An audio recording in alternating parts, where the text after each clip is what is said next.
पप्पू यादव ने भी बड़ी आगे, पप्पू यादव ने भी लव मैरिज की, उन्हें भी दर्द था, बड़ा सीना ठोक के कह रहे थे हम करेंगे। तेजस्वी यादव ने भी लव मैरिज करी, सीना ठोक के कह रहे थे हम करेंगे। अब यादव फैमिली की बात की जाए तो अखिलेश यादव भी बिहार पास में चुनाव के लिए तो जाते हैं ना, राजनीति में मदद करने, पारिवारिक संबंध है, वो भी लव मैरिज कर चुके, वो भी लव मैरिज कर चुके। और बिहार पुलिस, मुझे ऐसा लग रहा है अब कि आरती और उनके परिवार जो छोटू यादव, उनके किसी बिना किसी की मौत का इंतजार कर रहे हैं। क्या बात करें, मतलब बहुत चार्जशीट तब दाखिल होगी जब किसी और की जिंदगी चली जाए। है कि बिहार की बेटी आरती लगातार अपने प्रेमी छोटू के न्याय के लिए लड़ रही है, लेकिन न्याय लगता है कि उसकी पहुंच से लगातार दूर होता दिख रहा है।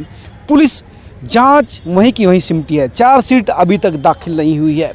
सुप्रीम कोर्ट के सीनियर वकील एपी सिंह है, इनसे आरती, छोटू के पिता, परिवार के तमाम लोग मिले थे। अब जानते हैं कि इस केस में आखिर चल क्या रहा है। डॉक्टर साहब, कहाँ पहुंची? इसमें केस अभी जांच चल रही है, अभी इन्वेस्टिगेशन कंप्लीट होकर चार्जशीट फाइल होनी है। एक तो सबसे बड़ी बात यह है कि ये कब होगी? 3 महीने होगी, अब 3 महीने होने जा रहे हैं, चार्जशीट फाइल होगी और चार्जशीट फाइल होने के बाद ये पता चलेगा कि जो 2 मुलजिम बचे हुए हैं उनको सरेंडर कराने के लिए क्या प्रोसेस कर रहे हैं। उनके एनबीडब्ल्यू लिए जा रहे हैं, 82, 83 सीआरपीसी की प्रोसीडिंग हो रही है, कुर्की जब्ती की प्रोसीडिंग हो रही है, प्रोक्लेम्ड ऑफेंडर भगोड़ा की प्रोसीडिंग हो रही है। क्या चीज़ है, कहाँ है वो, एक तो ये प्रोसेस चलेगा। दूसरा प्रोसेस जो अभी तक है, मैं समझता हूँ बिहार पुलिस ने इन्वेस्टिगेशन की, 161 के स्टेटमेंट लिए, 164 का स्टेटमेंट कराया, आरती का सब कुछ हुआ, लेकिन ये कब तक सुरक्षित रह पाएगी? इतने दिन हो चुके हैं। आरती और छोटू यादव के पिता तथा छोटू यादव के भाई को लगातार, जो बड़ा भाई है उसको धमकी मिल रही है, लगातार बहुत धमकियां मिल रही हैं। अब तो वो इतना डरने लगे हैं, कहीं बाहर जाने से डरते हैं। अब उनमें इतना डर पैदा हो गया, कोर्ट में जाने से डरते हैं, कोर्ट की प्रोसीडिंग में जाने से डरते हैं। इसका मतलब अपराधियों का अपना काम सध गया।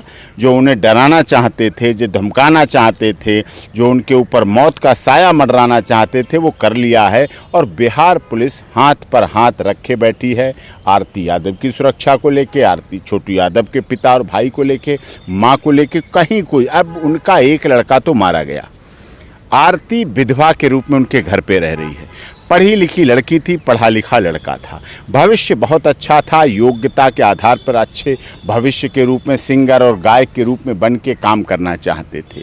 मोदी जी के लोकल और वोकल को आगे बढ़ाना चाहते थे, मिशन को। लेकिन लोकल भी गया, वोकल भी गया और बिहार पुलिस जिंदगी चली गई। और बिहार पुलिस, मुझे ऐसा लग रहा है अब कि आरती और उनके परिवार जो छोटू यादव, उनके किसी बिना किसी की मौत का इंतजार कर रहे हैं। क्या बात करें, मतलब चार्जशीट तब दाखिल होगी जब किसी और की जिंदगी चली जाए। रहा है कि ऐसे ही लग रहा है, जिससे कि मामला सारा कुछ हॉस्टाइल हो जाए। सारे गवाही के समय तक, चार्जशीट के बाद, इन्वेस्टिगेशन के बाद अगले तरफ से कोई कार्रवाई ही नहीं कर पाए, कार्रवाई करने वाला ही नहीं बचेगा, तो फिर क्या होगा? अभी तक उन्हें सुरक्षा से, कानपुर के हत्याकांड को दोहराना चाहते हैं। कितने ऐसे होते हैं, आप सुरक्षा कब देंगे? क्या बिना honourable supreme court of India के सुरक्षा नहीं मिल सकती? क्या ऑनरेबल हाई कोर्ट के बिना, क्या एसपी अररिया को पावर नहीं है? क्या वहाँ के न्यायाधीशों को पावर नहीं है, जिनके यहाँ चार्जशीट फाइल होने वाली है, जो कंसर्न्ड सेशन जज हैं, क्या उनको पावर नहीं है कि अपने गवाह को, जो विक्टिम है, जो पीड़ित है, जो मुख्य जिस पर पूरा केस डिपेंड है, जिस पर पूरा केस डिपेंड है, जो नहीं रहेगा तो पूरा केस की धज्जियां उड़ जाएंगी। अगर वही नहीं रहा तो फिर क्या होगा? ये चीज़ बहुत आवश्यक हो जाती। गवाह सुरक्षा अधिनियम बना हुआ है, भारत सरकार, माननीय सर्वोच्च न्यायालय ने बहुत गाइडलाइंस दी हुई हैं कि गवाह, जो ऐसे केस हों जिनमें फांसी और उम्र कैद की सज़ा हो, जघन्य अपराध के हों, 7 साल से ऊपर की सज़ा का प्रावधान हो, ऐसे केसों में गवाह की सुरक्षा बहुत जरूरी है। 302 का केस है, तो 302 है, ब्रूटल मर्डर है, रेयरेस्ट टू रेयर मर्डर है। 2 बजे से रात के सुबह 7 बजे तक उसे कुचल कुचल के मारा गया, नाखून नोचे गए, बिजली का करंट लगाया गया। इस पूरे मामले में, इस मामले में जो आपने ये दर्द बयां किया कि बिहार पुलिस अब इंतजार कर रही है कि चाहे तो आरती का मर्डर किया जाए ताकि गवाही खत्म हो, या उसके वो जब कोई पैरवी नहीं करेगा, जब उधर से पहुंचेंगे नहीं, वो उधर से वो बुलाएंगे नहीं, वो डर जाएंगे, वो भयभीत हो जाएंगे। एक तो आर्थिक रूप से तो वो कमजोर हैं, आर्थिक रूप से तो बहुत, आरती के जो छोटू यादव का परिवार है बहुत कमजोर है। छोटू यादव के परिवार इस आर्थिक कमजोरी की वजह से तो ये दुश्मन बने थे वो लोग भी, तुम हमारे से आर्थिक रूप से कमजोर हो। हाँ, बस आर्थिक कमजोरी वहां भी थी, मौत का कारण भी बनी। वैसे तो जाति एक थी, धर्म एक था, क्षेत्र एक था। आरती यादव का परिवार और छोटू यादव के माता पिता दोनों आपस में एक दूसरे से परिचित भी थे, जानते थे भी थे, मिलते भी जुलते थे, संबंध भी थे अच्छे।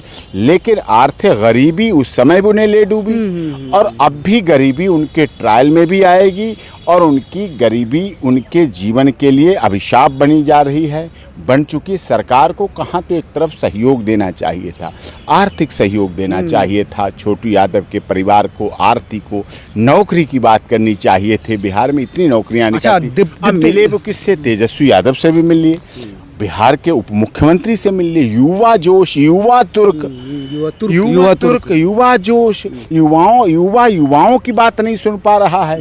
एक आरती यादव या छोटू यादव के भाई को या उसके पर, यही तो है। अब छोटू यादव के बाप को नौकरी तो लग नहीं जाएगी, उन्हें आर्थिक मदद नहीं दे पा रहे हैं, अपने यहाँ के व्यक्ति को नहीं। मौत तो हुई है ना, मौत के कारण को जान रहे हैं। मौत का कारण क्या था? मौत का कारण भी गरीबी था। मौत का कारण क्या था? मौत का आर्थिक अभाव था। अब समझ में ये नहीं आ रहा कि आखिर डॉक्टर साहब है प्रेशर क्या? डिप्टी सीएम से मिले आप, तमाम अधिकारियों से बात हुई, लेकिन फिर एक्शन क्यों नहीं है? क्या प्रेशर इतना बड़ा है छोटू यादव के जो विपक्षी पार्टी है, आरती का जो परिवार, क्या उनका प्रेशर सरकार पर है, प्रशासन पर है? सरकार पे तो नहीं कह सकता, शासन प्रशासन पर अगर उन्हें सुरक्षा नहीं मिल पा रही है, उन्हें कोई आर्थिक लाभ नहीं मिल पा रहा है, उनकी प्रोसीडिंग में जो बचे हुए लोग अरेस्ट नहीं हो पा रहे हैं, उसे कोई किसी तरह के नहीं मिल पा रही हैं चीज़ें, सहूलियत जो राज्य सरकार का दायित्व है वो नहीं पूरी हो पा रही। इसका मतलब तो यही है कि उसे दबा दिया जाए, उसे धमका दिया जाए, उसे डरा दिया जाए, वो बैठ जाए। असहाय तो है ही, असहाय तो है ही, मजबूर है, लाचार है, बेसहारा हो जाए और किसी की मौत हो जाएगी, कोई कर दिया जाएगा, डरा दिया जा रहा। डर तो चुके हैं वो, अब डर चुके हैं, धमकाए जा चुके हैं, कह रहे हैं सबसे, मिल रहे हैं। और किससे मिले वो? किससे मिले? अपने राज्य के उप मुख्यमंत्री से मिल लिए, अपनी वहाँ मिल लिए, एसपी से मिल लिए, सबसे मिल लिए, और किसके पास जाएं, कहाँ जाएं? सब जगह शिकायत दे ली। चीज़ें हैं सामने, आप लोग कवर कर रहे हैं, दुनिया देख रही है कि बिहार में क्या अब भी पुराना बिहार का वही शासन लौट आया है, वही लग रहा है, वही गुंडा राज लौट आया है क्या? वही इसी तरह से मामले होंगे? जिस दिन मैं अररिया था उसी दिन बेगूसराय कांड हुआ, 20 किलोमीटर तक दौड़ा दौड़ा के मारा गया, फायरिंग हुई, चलती रही इसी तरह से। क्या ऐसा हो जाएगा? अगर इनके साथ भी हो गया, इनके परिवार के साथ भी हो गया, फिर पछताए होत क्या जब चिड़िया चुन गई खेत, जब सांप मर गया तो फिर लाठी पीटने से क्या फ़ायदा? मुझे लग रहा है बिहार पुलिस इसी बात का इंतज़ार कर रही है। बिहार पुलिस को जागरूक होना चाहिए। आईपीएस के सहारे देश चलता है, आईएएस के सहारे व्यवस्थाएं बनती हैं। नेता नहीं देश को चलाते हैं, आईएएस आईपीएस चलाते हैं। जिलाधिकारी का मतलब क्या? जिलाधीश, सुपरिटेंडेंट ऑफ पुलिस, कप्तान साहब, उनसे मिलने के बाद क्या उन्हें फ़र्क पड़ता है अगर सुरक्षा दे दी जाए?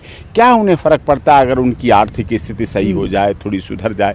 बहुत एनजीओ हैं, बहुत संस्थान हैं, लेकिन कोई आगे नहीं आ रहा है। कोई एनजीओ फोटो खिंचवाने के लिए बहुत आए थे, फोटो खिंचवाने चले जाते, सहयोग के लिए बहुत आए, लेकिन काम ग्राउंड पे जीरो, कुछ नहीं। अपनी फेसबुक पे चल जाए, व्हाट्सएप चल जाए, ग्रुप पे चल जाए, मीडिया में चल जाए, अखबारों में छप जाए, न्यूज़ चैनल पे चल जाए, और वो वहाँ के लीडर पप्पू यादव भी मिले जाके। पप्पू यादव ने भी बड़ी आगे, पप्पू यादव ने भी लव मैरिज की, उन्हें भी दर्द था, बड़ा सीना ठोक के कह रहे थे हम करेंगे। तेजस्वी यादव ने भी लव मैरिज करी, सीना ठोक के कह रहे थे हम करेंगे। अब यादव फैमिली की बात की जाए तो अखिलेश यादव भी बिहार पास में चुनाव के लिए तो जाते हैं ना, राजनीति में मदद करने, पारिवारिक संबंध है, वो भी लव मैरिज कर चुके हैं, वो भी लव मैरिज कर चुके हैं। लोगों को अगर लव की परिभाषा नहीं पता, अगर इन लोगों को प्यार और इसकी परिभाषा नहीं पता कि प्यार क्या चीज़ होता है, तो फिर दुनिया में वो लोग कैसे बताएंगे जो अरेंज मैरिज हैं, जिन्हें अनुभव ही नहीं प्यार का है, जिन्हें वास्ता ही नहीं कभी प्यार का पड़ा। वो जो प्यार में पले हैं, प्यार में बढ़े हैं, प्यार में आगे जिए हैं, अगर उन्हें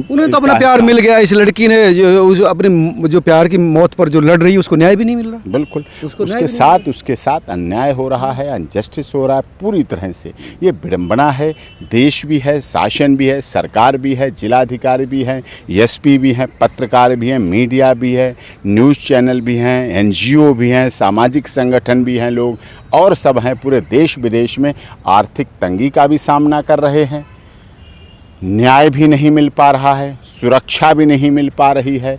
तो कैसे कानूनी लड़ाई लड़ेंगे, कहाँ से लड़ पाएंगे? डर भय ऐसी चीज़ होता है, कौन बयान कराएगा, कौन गवाही कराएगा? इसका मतलब तो मुलजिम अपने मकसद में सफल हो रहे हैं।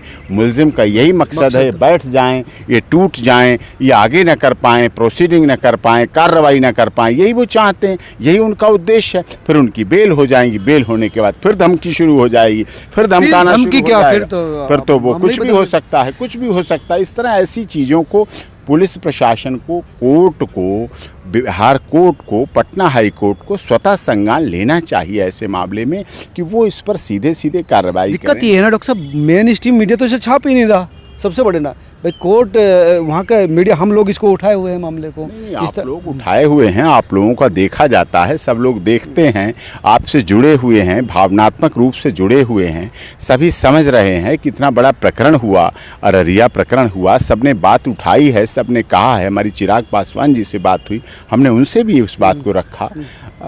तेजस्वी यादव के पास भेजा था, आरती यादव को, वहाँ मिली जाके, और अधिकारियों से भी बात हुई, अधिकारियों से भी चर्चा, और किसी की ज़रूरत नहीं चर्चा करने की। Superintendent of police full power होता है अपने जिले, पुलिसकर्मी कम से कम उसके घर लगा दे। अपने जिले की पुलिस का जो एसपी होता है, सुपरिटेंडेंट ऑफ पुलिस होता है, वो पर्याप्त होता है सुरक्षा के लिए, देने के लिए, कार्रवाई करने के लिए, इन्वेस्टिगेशन करने के लिए। आईपीएस इसीलिए बनाए जाते हैं कि पूरा कंट्रोल करें, नियंत्रण करें। अगर वो नहीं सुन पा रहे हैं तो फिर निश्चित रूप से जो आरोपी हैं, जो दोषी हैं, उनका परिवार राजनीतिक या तो दबाव डलवा रहा है, या किस तरह का प्रेशर डलवा रहा है, कैसा प्रेशर डलवा पा रहा है, जिसकी वजह से उन्हें सुरक्षा, लेकिन वो अपने मकसद में कामयाब हो रहे हैं। तो दोस्तों, सबसे महत्वपूर्ण सवाल ये है कि आरोपी अपने मकसद में कामयाब हो रहे हैं। 3 महीने हो गए, चार्जशीट दाखिल नहीं हुए, सुरक्षा उस लड़की को नहीं मिली, और आरोपी अब जमानत की कोशिश कर रहे हैं, बाहर आ जाएंगे। अगर एक बार नहीं मिली तो दूसरी बार। जाहिर सी बात है, ये जो चीज़ें हैं वो लीपा पोती की ओर जा रही है। वो लड़की आखिर करे तो क्या करे? जाहिर सी बात है, कहीं ना कहीं प्रशासन का फेलियर है, सरकार का फेलियर है, ऐसे लोगों का फेलियर है जो कहते हैं कि हम न्याय दिलाएंगे। वकील साहब ने कहा कि इन लोगों ने जो डिप्टी सीएम में प्यार किया था, शादी की थी, तो वो कम से कम इस लड़की की पीड़ा सुनता जरूर, जिसके दर पर वो लड़की गई थी। आप लोगों से उम्मीद है कि जरूर इस खबर को शेयर कीजिए, ताकि उस बहरे गूंगे लोगों के कानों तक हमारी और आपकी आवाज़ जाए, जो इस समय सत्ता की मठाधीश बने हुए हैं, ताकि उनका विवेक जागृत हो। कमेंट करके ज़रूर बताइए आप क्या सोचते हैं, और इस लड़की के लिए आपका क्या कहना है। नमस्कार।